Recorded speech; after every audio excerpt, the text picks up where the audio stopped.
ലോകത്താകമാനമുള്ള cinema പ്രേമികളെ തമാശകൾ നിറഞ്ഞ ആക്ഷനിലൂടെ ഹരം കൊള്ളിച്ച ആക്ഷൻ കിങ് ജാക്കി ചാന്റെ ഒപ്പം കരാട്ടെ കിഡ് എന്ന ചിത്രത്തിൽ മത്സരിച്ച് അഭിനയിച്ച നിഷ്കളങ്കത നിറഞ്ഞ ഈ പയ്യനെ ഓർമ്മയില്ല പ്രേക്ഷകരെ. എങ്ങനെ അവനെ മറക്കുമല്ലേ? മറന്നാലല്ലേ ഓർമ്മിക്കേണ്ടതുള്ളൂ അല്ലേ? കരാട്ടെ കിഡ് എന്ന ആ സിനിമ കാണുമ്പോൾ അവൻ കരയുന്ന നേരത്ത് നമ്മളും കരഞ്ഞു, അവൻ ചിരിക്കുമ്പോൾ നമ്മളും ചിരിച്ചു. തന്റെ നൈസർഗികമായ ആക്ഷൻ കൊണ്ട് നമ്മളെ ആരാധിപ്പിക്കാൻ ഇടവരുത്തിയ ആ ലിറ്റിൽ സ്റ്റാറിന്റെ പേരാണ് ജെയ്ഡൻ. ഹോളിവുഡിലെ പ്രശസ്തനായ നടൻ വിൽ സ്മിത്തിന്റെ മകനാണ് ഈ ജെയ്ഡൻ സ്മിത്ത്. കരാട്ടെ കിഡ് എന്ന ഈ സിനിമയ്ക്ക് മുൻപ് വിൽ സ്മിത്തും ജെയ്ഡനും ഒരുമിച്ച് പർസ്യൂട്ട് ഓഫ് ഹാപ്പിനെസ് എന്ന സിനിമയിൽ അഭിനയിച്ചിരുന്നു.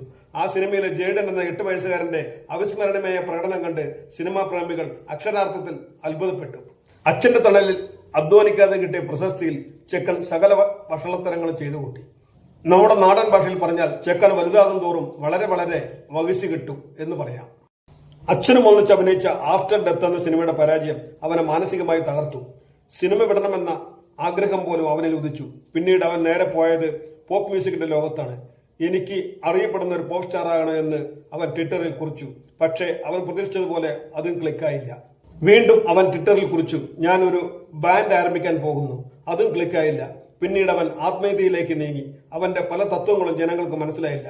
ജേഡൻ അമിതമായി ഡ്രഗ്സ് ഉപയോഗിക്കുന്നുവെന്ന് ജനങ്ങൾ കരുതി. പിന്നീട് ജേഡൻ നെറ്റ്ഫ്ലിക്സിന്റെ സീരീസുകൾ അഭിനയിക്കാൻ തുടങ്ങി. അതിൽ ജേഡന്റെ അഭിനയം പ്രശംസകൾ വാരിക്കൂട്ടി. പക്ഷേ സീരീസ് നഷ്ടമാണെന്ന് പറഞ്ഞ് നെറ്റ്ഫ്ലിക്സ് അത് അവസാനിപ്പിച്ചു. അതോടെ ജേഡന്റെ തകർച്ച പൂർണ്ണമായി. എത്ര മികച്ച അഭിനയം കാഴ്ചവെച്ചാലും അച്ഛനുമായി ആളുകൾ താരതമ്യപ്പെടുത്തുന്നു എന്നത് ജേഡനെ വല്ലാതെ അലട്ടിയിരുന്നു.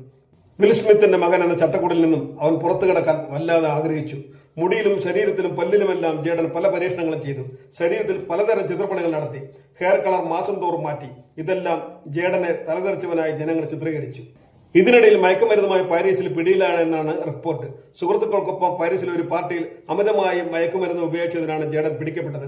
മയക്കുമരുന്ന് വലിക്കാൻ ഉപയോഗിക്കുന്ന ഉപകരണങ്ങളുമായി പാരീസിലെ 2 പാർട്ടി സ്ഥലങ്ങളിൽ നിന്ന് ജേഡൻ പുറത്തുവരുന്ന ചിത്രവും പ്രചരിച്ചിരുന്നു. ഫ്രാൻസിൽ കഞ്ചാവ് നിയമവിരുദ്ധമാണ്. കൈവശം വെക്കുന്നത് ക്രിമിനൽ കുറ്റവുമാണ്. ജേഡൻ അപകടത്തിലേക്കാണ് നീങ്ങുന്നതെന്ന് ജനങ്ങൾ പറയുന്നു. ഇതിനിടയിൽ അച്ഛനും അമ്മയും വേർപിരിയുന്നത് അവനെ അങ്ങേയറ്റം ബാധിച്ചിരുന്നു.